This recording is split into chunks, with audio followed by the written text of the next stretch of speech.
تا داد زنم دار زنم عقل سرم را، دادار به دادارم و دارم هنرم را. در جبهه این گیتی وامانده نمانم، هم عقل نهم از کف و هم هرچه برم را.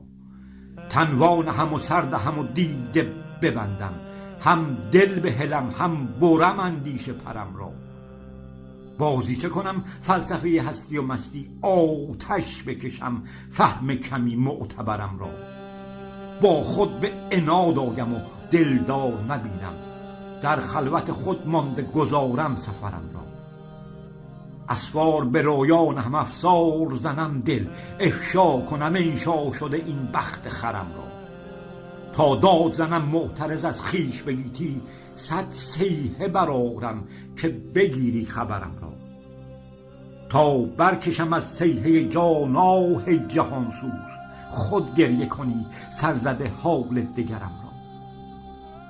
بر دار دلم پا کنم از خاطر عطار، تندار زنم تا نگری چشم ترم را. عقلم به طناب سر زلفت بکشم دار، جان سوزم و کس هیچ نبیند اثرم را. در دل نه قراری که به انکار برآید، نه دیده که بیند دل خونین جگرم را. گر تو نپسندی به من و دیده قضایم، برخیز و به پا دار به سر سرشررم را. بردار دلم دار تو بردار و به در دار، دادار به در تا که به دادار حرم را.